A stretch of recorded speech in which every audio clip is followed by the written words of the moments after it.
Oh, on this side.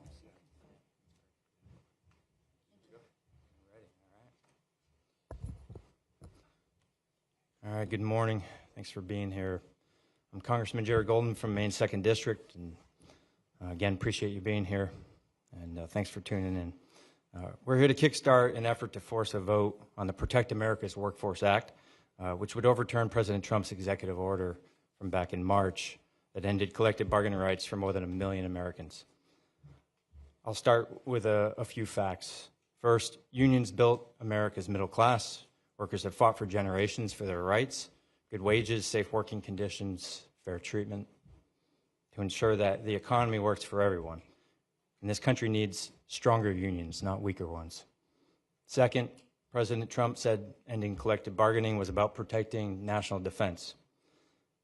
But in my district, and probably just about every district, affected workers build our defense goods, our necessities, the things that our troops need. In Maine, that's often shipbuilding, warships. But they also do things like care for our veterans.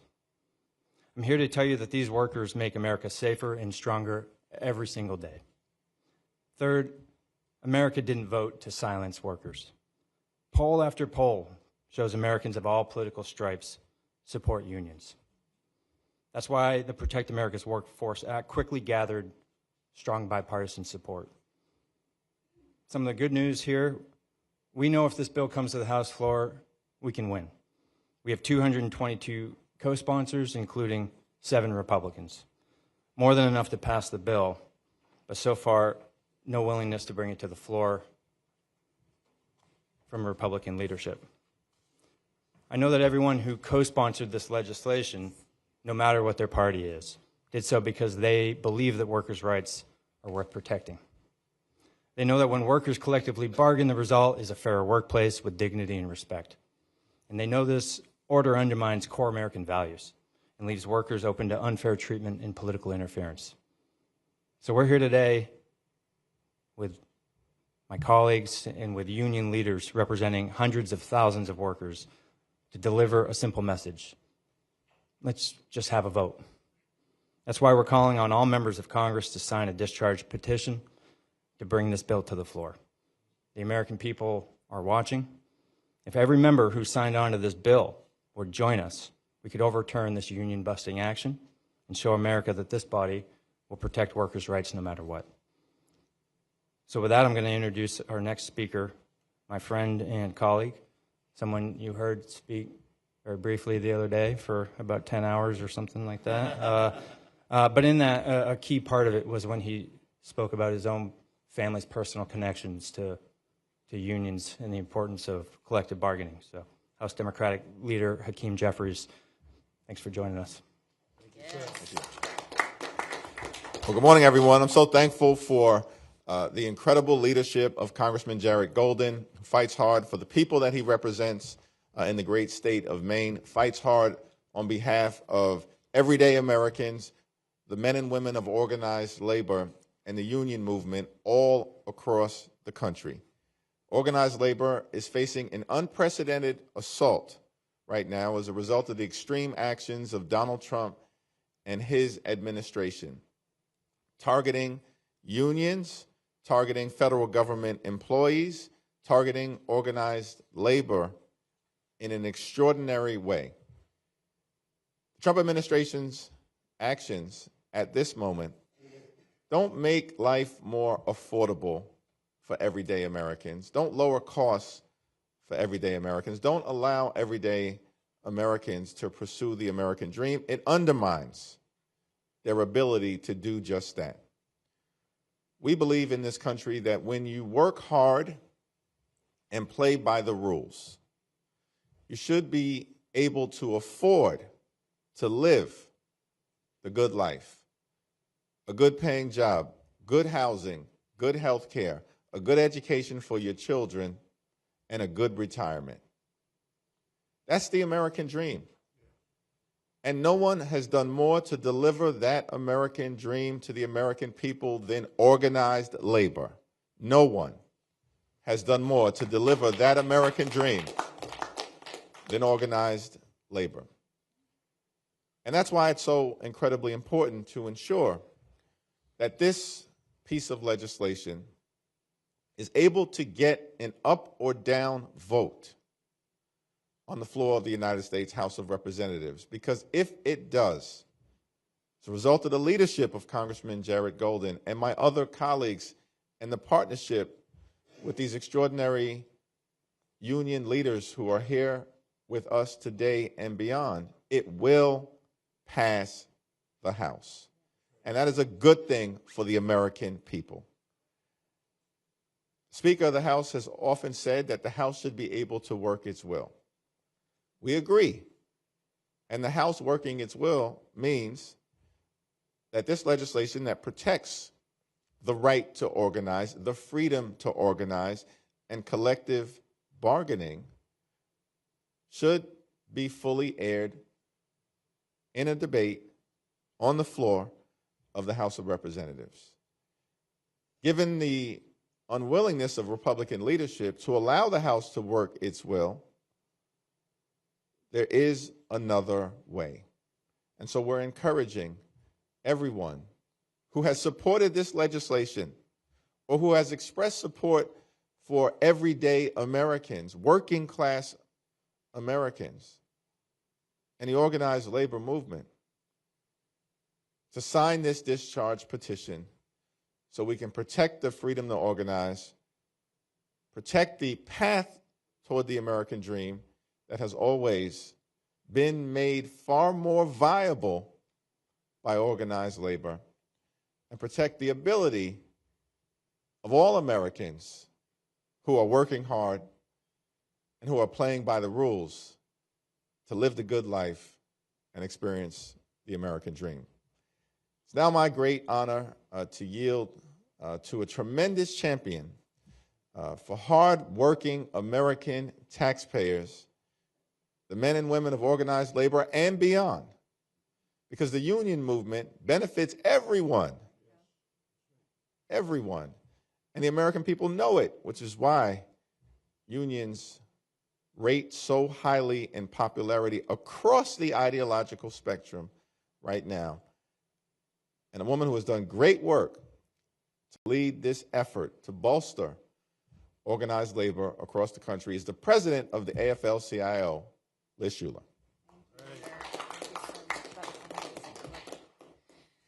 Well, good morning. Thank you so much, Leader Jeffries. And again, I'm Liz Shuler, president of the AFL-CIO. I am so proud to bring the voices of nearly 15 million working people in 63 unions into this room, especially our amazing brothers and sisters in the federal workforce. And every working person, as the leader said, in this country, because these attacks that are being waged against federal workers affect all of us. And I know we're going to hear from 3 of our federal union leaders who are on the stage, who have been on the front lines of this fight and have been standing up for their members and all workers every day since this executive order dropped on March 27th. And you'll see Everett Kelly, president of the American Federation of Government Employees, standing behind me. Matt Biggs, the president of the International Federation of Technical and Professional Engineers. And Randy Irwin, the president of the National Federation of Federal Employees. And you'll hear from them shortly. But I just cannot thank them enough, really, for their resilience, their leadership during challenging times. And of course, we're seeing every union across our federation that's been standing up and fighting back alongside them every step of the way. Because we have an old saying in the labor movement, if you come after one of us, you come after all of us. And we also need to recognize we would not be here without the elected officials standing behind us and with us, especially Leader Jeffries, who has been our champion from day one. The co-sponsors of this legislation, of course, Congressman Golden, who has been unrelenting, and we want to thank you, Congressman, for your leadership, and of course, Congressman Fitzpatrick. Just want to appreciate you showing that there is another way forward in this moment where we see so much division. And we know this is the most polarized moment since the Civil War, we've been hearing from political scientists. We feel that every day here in Washington, don't we? But if you get out of DC and you actually talk to Americans in our communities, Democrats, Republicans, Independents, there's one thing they do agree on, and the leader stole my headline.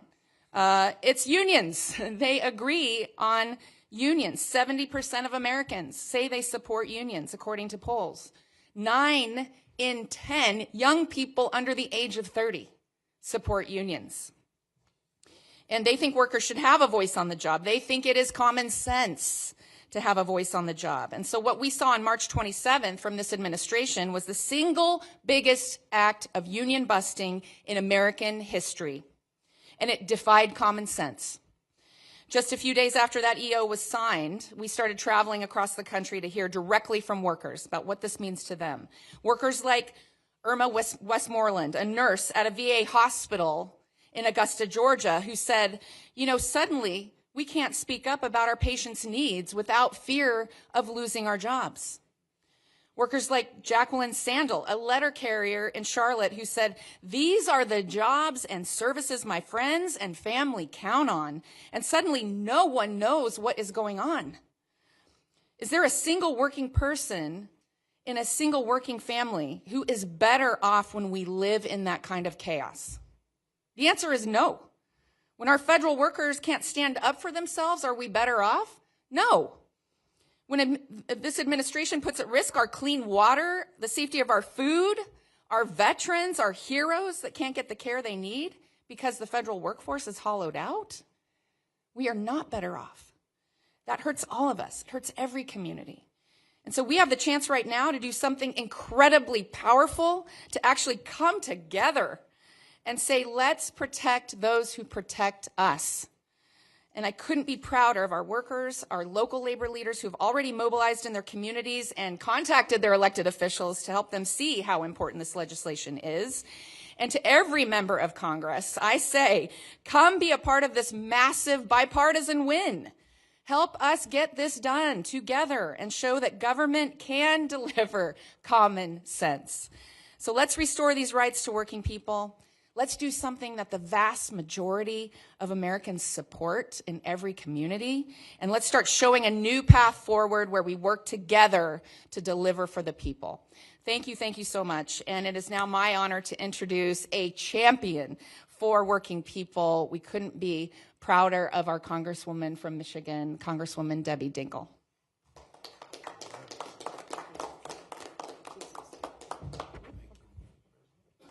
So good morning, everybody. And I first want to thank Jared and Brian Fitzpatrick for their leadership on taking a bill of such urgency.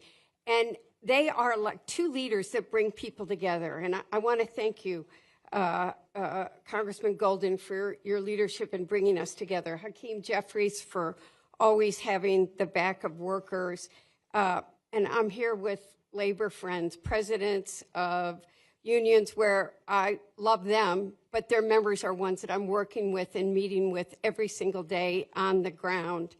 And we're just here to tell a story that people really need to understand. I am one of the co-chairs of the Congressional Labor Caucus, and I know just how critical labor rights are, not only for workers in unions, but for all American workers. Even you in the media, well, some of you in the media are unions, and you know how important they are. But people take for granted the 40-hour work week, their vacations, their sick days. They used to have pensions they could rely on. Every single worker in America has benefits because unions negotiated them, and people should never forget they're better off for what the unions have done. Congress granted collective bargaining rights for federal employees decades ago, and they have been upheld for years by the administrations of both parties, Republicans and Democrats. And now thousands of workers have had those rights taken away. I want to be very clear. This action is clear retaliation and union busting, plain and simple, and it's a threat to organized labor and workers everywhere. Federal employees are absolutely essential to keeping our country running. Liz gave a couple of examples. And, you know, when people just, you know how people love to go off? I want to tell you, people do not think about how their lives are better every single day because of a federal worker. Right. When the bird flu hits and you're worried about whether your eggs are safe, why did egg prices go up? Liz talked about veterans hospitals, those nurses, those doctors, the people that care for them. When you're flying, those air traffic controllers, your post office delivery, your Social Security checks.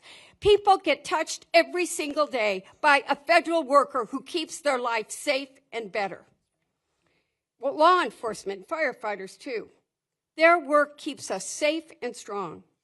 We agree on a bipartisan basis that these workers deserve their legally mandated labor protections, and we must come together to restore them. Our federal workforce is strong because of unions. Our federal workforce is strong because I want to say this too. I am so sick of people taking cheap shots that have no truth to them.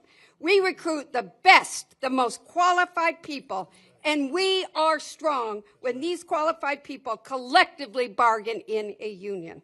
I want to thank my Republican colleagues who've joined us on this bill, and I encourage those who have not yet to recognize this isn't only an opportunity, it is a moral obligation for us to work together. We must all stand in solidarity to protect workers' rights. And now it is my honor to introduce the president of the American Federation of Government Employees, Dr. Everett B. Kelly, who has many, many workers in my district of a diverse, and he is out there fighting every day. Thank you. Thank you. Always. Good morning. I am Everett Kelly, the National President of the American Federation of Government Employees, representing over 820,000 federal and D.C. government workers. They are public servants, veterans, doctors, nurses, national security personnel dedicated to this country. I want to thank Leader Jeffries and Representative Golden, Norcross, Dingle, and Kazar for their leadership and for their support. I also want to thank our fearless leader, President of the AFL-CIO, and these labor leaders that stand with me today. March 27, 2025 was the worst day in our union's 100-year history. Citing national security as a pretext, the president unleashed the largest attack on labor unions in the U.S. history. As a veteran and former local president at an Army depot in Alabama, I know firsthand the strong union ties that makes the workforce safer and more efficient. Claiming collective bargaining harms national security is a ruse to silence the hardworking federal employees. Now is the time to act. We must pass Representative Golden's courageous bipartisan bill, H.R. 2550, to restore these rights. The only way to do that is through a discharge petition. And if you support federal workers, I submit to you it's time to sign the petition. If you support veterans, who make up a third of the workforce, if you support human rights in the workplace, I submit to you that it's time to sign the petition. Workers, the labor movement, and the country is watching.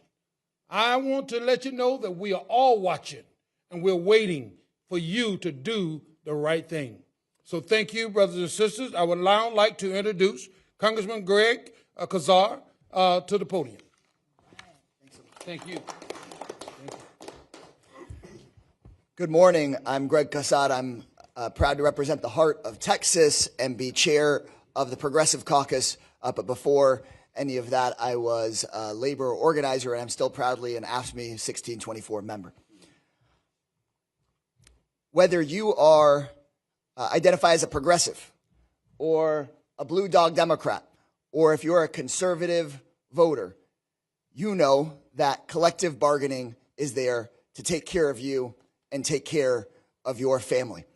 And that is why the majority of the members of the United States House say that they support this legislation to restore collective bargaining rights to our workforce. The question for Republican members of Congress is, will they vote the same way that they talk? And that's the question that we need to present the American people. Because in Texas, we talk about some folks that are all hat and no cattle. And this is the moment of truth for those members of Congress on the Republican side. Will they vote with their own voters to support workers' rights in their own districts? Will they vote how they talk, or are they all talk? And that is the question that's presented to us, because working people in this country deserve politicians that do more than talk. They want to see us actually stand up for them. I'm so grateful to Congressman Jared Golden for walking the walk and leading here in Washington, D.C. on restoring collective bargaining rights to every American worker, and to my colleagues here, and also to the labor presidents and labor leaders for your fight in this time. What President Donald Trump has done by taking collective bargaining rights away from 1 million workers is he is letting everyone know across the country that he wants to come for you next.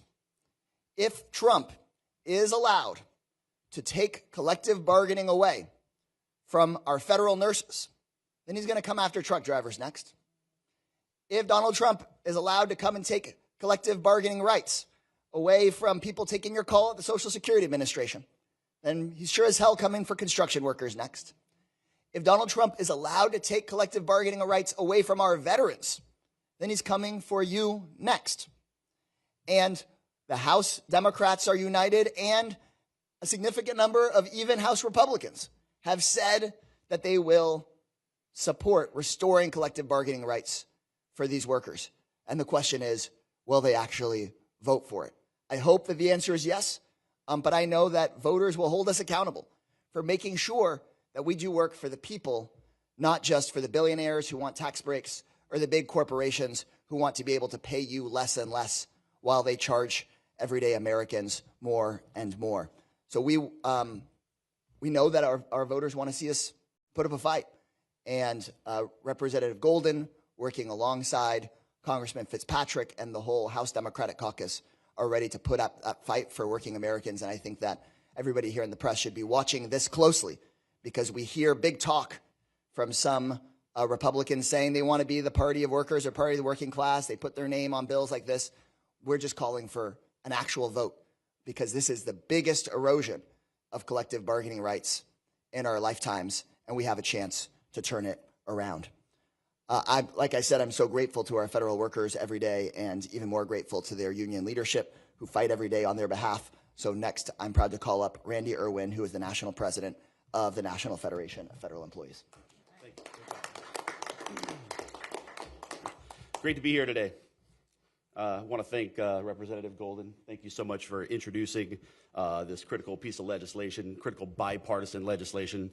Again, I'm Randy Irwin. I am the national president of the National Federation of Federal Employees. We represent 110,000 federal workers nationwide. I do want to first thank the federal employees out there for the incredible work that they do every day, keeping our military ready, caring for our cherished veterans, caring for all of our public lands, maintaining our homeland security, guaranteeing clean air and clean water, safe food and safe air travel, secure borders and secure passports, and so many other essential services that the American people rely on. So NEFI is extremely proud to support the bipartisan Protect America's Workforce Act, a critical piece of legislation that would restore collective bargaining rights to approximately 1 million civilian federal workers. The executive order signed on March 27th that aimed to eliminate collective bargaining at 18 federal agencies was the biggest assault on collective bargaining rights that we have ever seen in this country. Ever. Not just our lifetimes, the whole ever. It's union busting. It's union busting, plain and simple, on a level that we have never seen in this country. But let me tell you something. Collective bargaining in the federal sector is not a threat to national security. That idea is preposterous. It never has been. It never will be. We have more than 60 years of bargaining in the federal sector that prove that. And that is why the statutory right of federal employees to bargain must unequivocally be restored, and done so immediately. And that is what this legislation is all about. And I am so proud that members of Congress, working in true bipartisan fashion, took immediate action after this executive order was signed to draft legislation to keep this egregious executive order from going into effect. Bipartisan support has been built for this legislation, and we are now up to 222 co-sponsors, a solid bipartisan majority of the House of Representatives. How often can you say that about legislation in this day and age? Okay, virtually never. So the support for this legislation has been incredible. I want to say thank you to each and every member of Congress that co-sponsored this legislation. But now is the time to get this critical legislation moving forward. The American people support unions overwhelmingly. They do not want to see unions gutted, as this executive order attempts to do. And we cannot afford to wait. The stakes are truly too high. Our civil service has been stressed to an unprecedented degree. I hear from these folks every single day. And the critical services that they provide and that the American people rely on are at risk. And they will continue to be at risk as long as the assault on collective bargaining rights goes unchecked. And until Congress takes action, those rights, that assault on their rights has gone unchecked. So I call on every House member to sign this discharge petition today and reinforce the essential rights of working Americans that are protected by the Constitution. This isn't a partisan issue.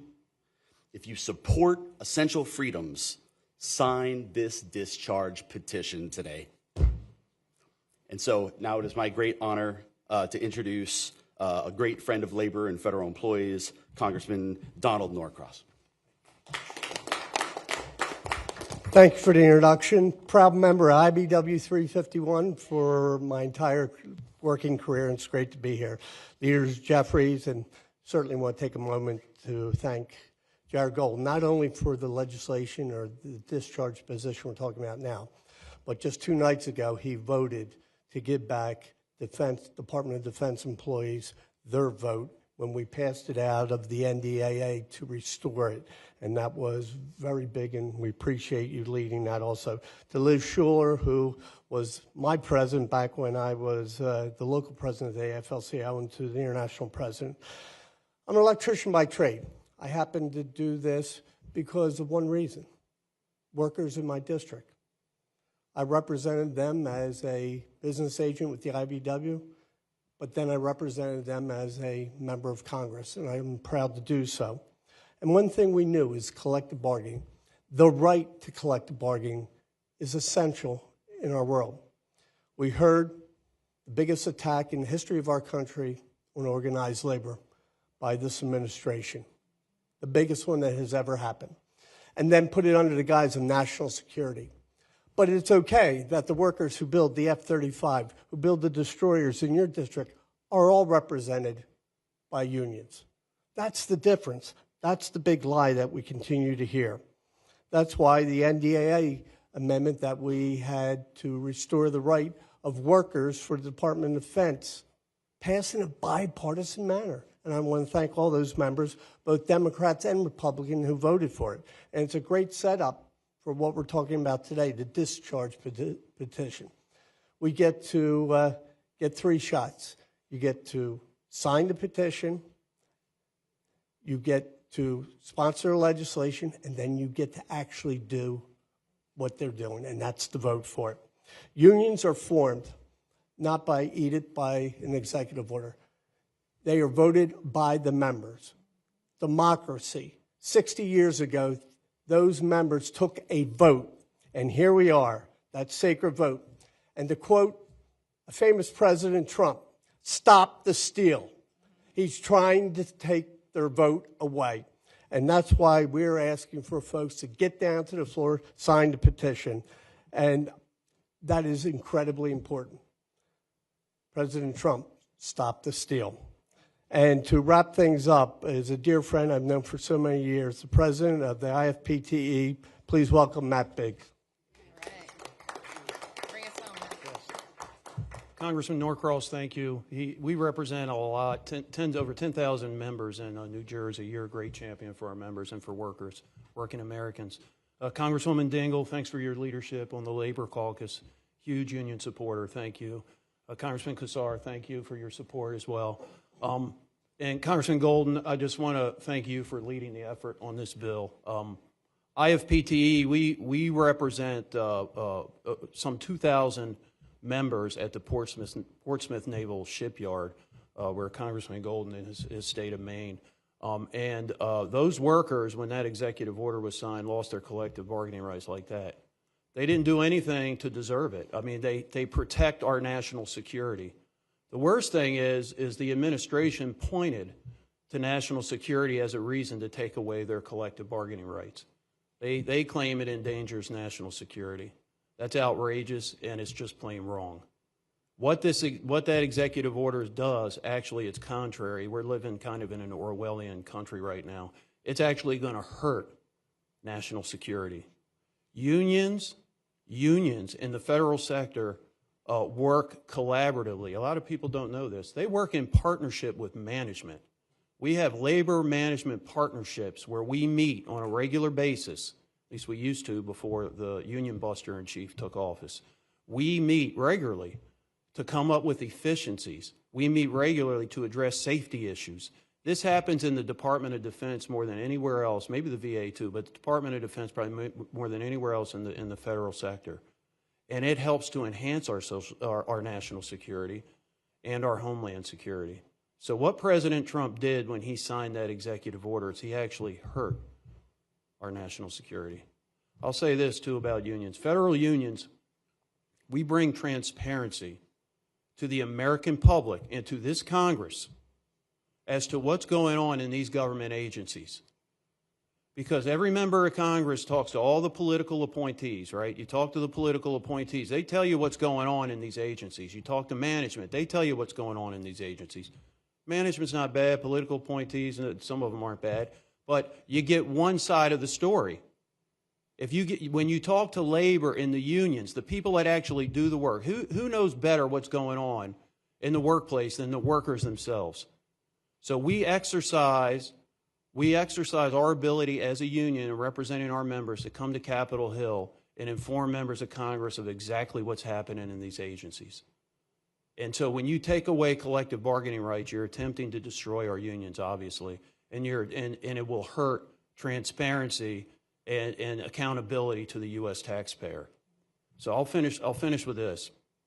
Before I finish, I do want to thank Congressman Fitzpatrick, too, who's the Republican co-lead on this bill. I'd be remiss if I didn't mention Congressman Fitzpatrick and everybody that's sponsoring the bill, Republicans and Democrats alike. I'll leave you with this. IFPT, we've been around since 1918. Our union was founded, we represent 90,000 workers all across North America. 1/3 of our unions are federal employees. Most of those are in the DOD. We were founded down in Norfolk, the shipyard, in 1918. We didn't have a labor law then to give us collective bargaining rights. And if President Trump, the union buster in chief, thinks he's going to take away our unions, he's wrong. Our union is still going to exist. You can try and take away our collective bargaining rights. I think we're going to get them restored. We're going to get them restored. But we're not going anywhere. Our unions are going to thrive, and we're going to continue to stand strong. Thank you. Now, with that, I'll hand it back to Congressman Golden. Thanks.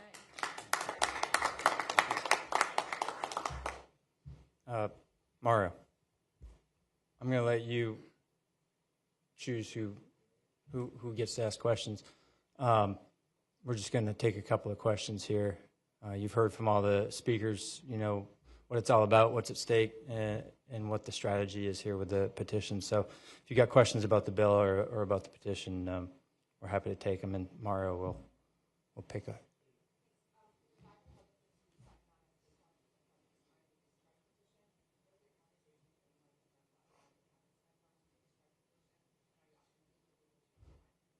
Yeah, I mean, I think you'll notice that this is a positive conversation here.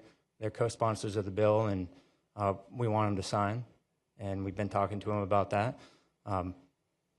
I'm not going to speak for them about why they haven't signed yet or not, other than that they've been a little busy, chiefly with reconciliation. I mean, that's been with like so many things. As many Democrats have been trying to work across the aisle for months now. You know, a lot of our colleagues have said, well, you know, we got to get this done. We're focused here. I get that, but that's cleared through the House, and now's a good time to focus on other important, you know, bipartisan work and things that we got to get done. So I'll quickly note, Brian Fitzpatrick has already signed. Don Bacon has already signed. You know, we got other good people who have co-sponsored the bill, like Mike Lawler, Nick LaLota. You know, I'm hoping and I feel pretty hopeful that they'll get there. So.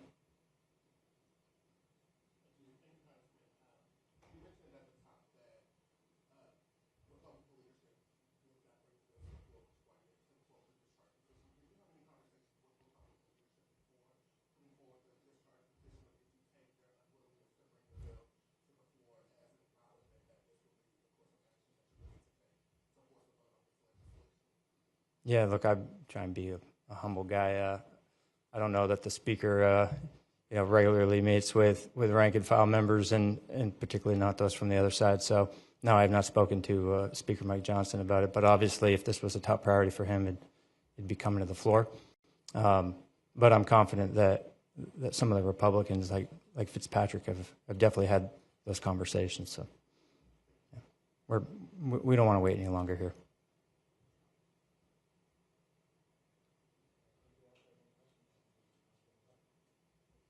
All right. Thank you very much.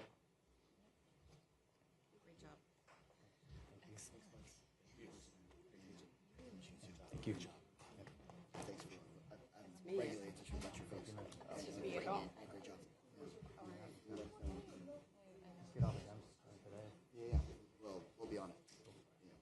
We'll keep an eye on if any of our folks aren't on it, but we'll wrap it up.